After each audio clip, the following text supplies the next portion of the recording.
दोस्तों, आज की सबसे पहली और बड़ी खबर। झारखंड की लोक अदालतों में कुल 4,55,983 मामले निपटे। पूरे झारखंड में आयोजित वर्ष 2023 की पहली राष्ट्रीय लोक अदालत में 4,55,983 मामले निष्पादित किए गए। खास बात यह रही कि झारखंड की अदालतों में लंबित 57,913 मामलों का बोझ कम हुआ। इसके लिए लगभग 200 से अधिक बेंचों का गठन किया गया था। रिटायर हुए DGP Neeraj Sinha JAP one ground में दी गई विदाई। झारखंड के डीजीपी नीरज सिन्हा शनिवार को सेवानिवृत्त हो गए। जैप वन ग्राउंड में आयोजित कार्यक्रम में उन्हें विभाग की ओर से परंपरा के अनुरूप विदाई दी गई। 1987 बैच के आईपीएस अधिकारी नीरज सिन्हा ने 12 फरवरी 2021 को झारखंड के डीजीपी के तौर पर पदभार ग्रहण किया था। बता दें कि झारखंड राज्य बनने पर 25 नवंबर 2000 को वे रांची के पहले एसएसपी बनाए गए थे। झारखंड में 13 फरवरी से खतियानी जोहार यात्रा का तीसरा चरण शुरू। मुख्यमंत्री हेमंत सोरेन की खतियानी जोहार यात्रा के तीसरे चरण की शुरुआत 13 फरवरी से हो रही है। इसके तहत 13 फरवरी को चतरा और 14 फरवरी को लातेहार में खतियानी जोहार यात्रा होना है। वहीं 14 फरवरी को सीएम श्री सोरेन लातेहार में ही चतरा की भी समीक्षा बैठक करेंगे। कांग्रेस अध्यक्ष मल्लिकार्जुन खड़गे पहुंचे दुमका। एयरपोर्ट पर पार्टी नेताओं ने किया स्वागत। कांग्रेस के राष्ट्रीय अध्यक्ष मल्लिकार्जुन खड़गे हाथ से हाथ जोड़ो अभियान की शुरुआत करने के लिए शनिवार को झारखंड के दुमका पहुंचे हैं। उनके आगमन पर मुख्यमंत्री हेमंत सोरेन ने स्वागत किया है।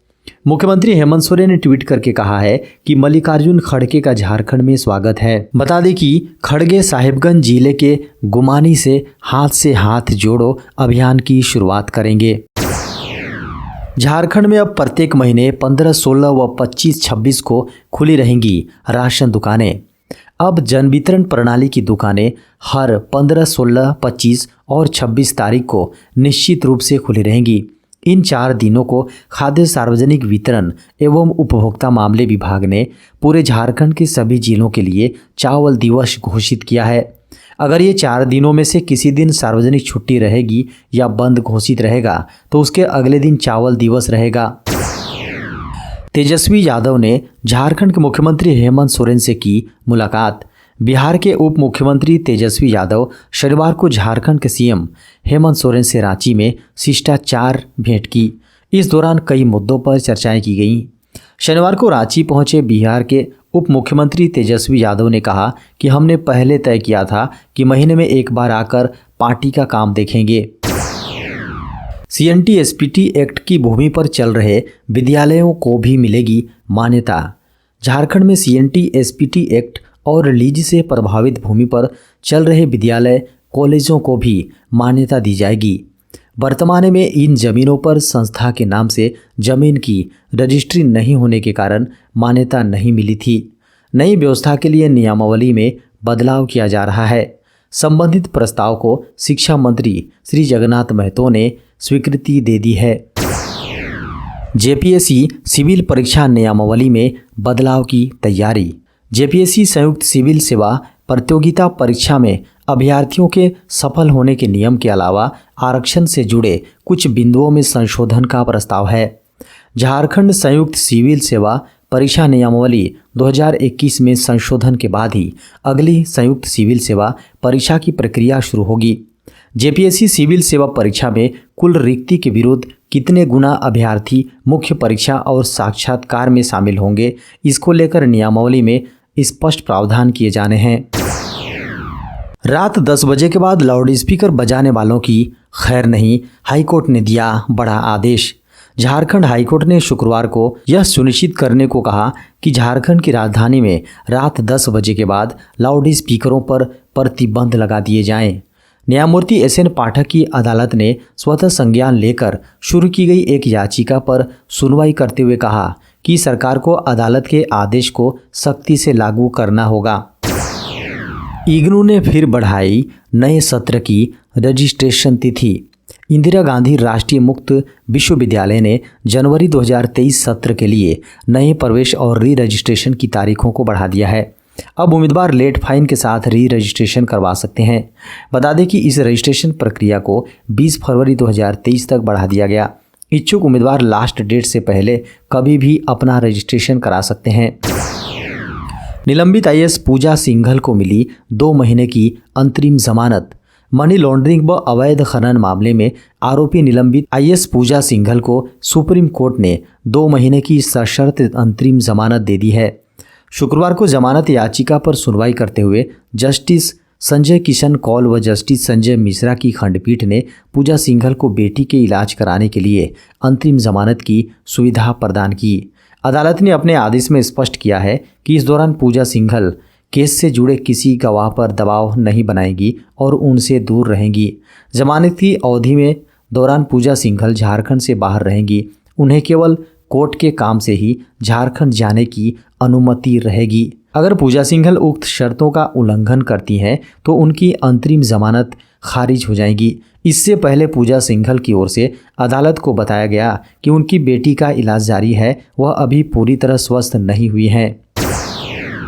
देश में पिछले 24 घंटे में कोरोना से किसी भी मरीज की नहीं हुई है मौत।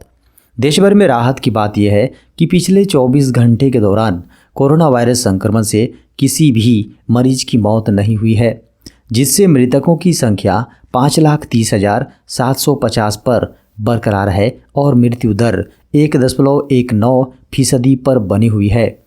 केंद्रीय स्वास्थ्य एवं परिवार कल्याण मंत्रालय ने शनिवार को बताया कि सुबह 7 बजे तक 220.62 करोड़ से अधिक टीके दिए जा चुके हैं। मंत्रालय ने बताया कि देश में कोरोना के सक्रिय मामले बढ़कर 1,820 हो गए हैं और इसी अवधि में 109 लोग कोरोना संक्रमण से रिकवर हुए हैं, जिससे कोविड से निजात पाने वालों की कुल संख्या बढ़कर 4,41,51,424 हो गई। स्वस्थ होने वालों की दर 98.80% पर पहुंच गई हैं। मंत्रालय ने बताया कि देश में पिछले 24 घंटे में 11 राज्यों में कोरोना संक्रमण के नए मामले सामने आए हैं और शेष राज्यों केंद्र शासित प्रदेशों में इनकी संख्या में कमी आई है। राष्ट्रीय राजधानी में पिछले 24 घंटे में 2 सक्रिय मामले घटने से इनकी कुल संख्या घटकर 10 रह गई हैं। राज्य में इस महामारी से उबरने वालों की संख्या बढ़कर 19,80,886 हो गई हैं और मृतकों की संख्या 26,522 पर बरकरार है। केरल में 17 सक्रिय मामले बढ़ने से इनकी कुल संख्या बढ़कर 1,241 हो गई हैं, जबकि इससे निजात पाने वालों की कुल संख्या बढ़कर 67,57,236 पर पहुंच गई है और मृतकों का आंकड़ा 71,579 पर बरकरार है। फाइलेरिया से निपटने के लिए स्वास्थ्य मंत्रालय ने शुरू किया राष्ट्रव्यापी अभियान। केंद्रीय स्वास्थ्य मंत्रालय ने लसिका फाइलेरिया को खत्म करने के उद्देश्य से एक राष्ट्रव्यापी मास ड्रग एडमिनिस्ट्रेशन अभियान शुरू किया है। मंत्रालय ने विशेष रूप से 10 प्रभावित राज्यों में फाइलेरिया रोधी दवाओं को प्रशासन के माध्यम से घर घर पहुंचाकर फाइलेरिया रोग के संचरण को समाप्त करने के उद्देश्य से एक राष्ट्रीय व्यापी जन औषधि प्रशासन अभियान शुरू किया है। मंत्रालय द्वारा शुक्रवार को जारी एक बयान के अनुसार बिहार, छत्तीसगढ़, झारखंड, महाराष्ट्र, उत्तर प्रदेश, पश्चिम बंगाल, कर्नाटक, ओडिशा, मध्य प्रदेश और आंध्र प्रदेश ने संयुक्त रूप से अभियान शुरू किया है। स्वास्थ्य मंत्रालय का यह लॉन्च वैश्विक लक्ष्य से 3 साल पहले 2027 तक फाइलेरिया को खत्म करने के लिए स्वास्थ्य मंत्री मनसुख मांडविया ने शानदार समर्थन प्राप्त करने के 1 महीने बाद आया है। क्रिप्टो करेंसी को लेकर G20 देशों से हो रही चर्चा। वित्त मंत्री निर्मला सीतारमण ने अपने एक बयान में क्रिप्टो करेंसी को लेकर बड़ी बात कही है। निर्मला सीतारमण ने शनिवार को कहा कि क्रिप्टो करेंसी में तकनीक का ज़्यादा रोल है, इसलिए हम सभी देशों से बात कर रहे हैं। उन्होंने कहा कि अकेले कोई एक देश इसे लेकर नियम पेश नहीं कर सकता है। वित्त मंत्री निर्मला सीतारमण ने कहा कि अन्य देशों के साथ चर्चा हो रही है कि अगर क्रिप्टो को लेकर नियम लाना है तो क्या कोई मानक संचालन प्रक्रिया का पालन कर सकते हैं। उन्होंने कहा कि G20 देशों के साथ चर्चा जारी है। निर्मला सीतारमण ने बजट के बाद भारतीय रिजर्व बैंक के केंद्रीय बोर्ड बैठक के बाद प्रेस कॉन्फ्रेंस में ये बातें कहीं। पिछले साल के बजट भाषण में वित्त मंत्री निर्मला सीतारमण ने क्रिप्टो करेंसी पर 30% फिक्स्ड टैक्स रेट लगाया था। यूजीसी नेट परीक्षा 2023 की डेट जारी। यूजीसी नेट परीक्षा 2023 का शेड्यूल जारी कर दिया गया है। अभ्यर्थी आधिकारिक वेबसाइट ugcnet.nta.nic.in पर जारी विषयवार परीक्षा कार्यक्रम देख सकते हैं। कुल 57 विषयों की परीक्षा डेट जारी की गई है। परीक्षा 21 फरवरी से 24 फरवरी 2023 तक चलेंगी। परीक्षा कार्यक्रम और शेष विषयों के नामों की घोषणा जल्द की जाएगी। अभी इन विषयों की परीक्षा के लिए एडमिट कार्ड जारी नहीं जारी किया गया है। जल्द ही परीक्षा प्रवेश पत्र भी जारी किया जाएगा। एग्ज़ाम 21, 22, 23 और 24 फरवरी 2023 को आयोजित किया जाएगा। आधिकारिक सूचना के अनुसार परीक्षा केंद्र के शहर की सूचना के संबंध में अधिसूचना एनटीए की वेबसाइट पर जारी की जाएगी।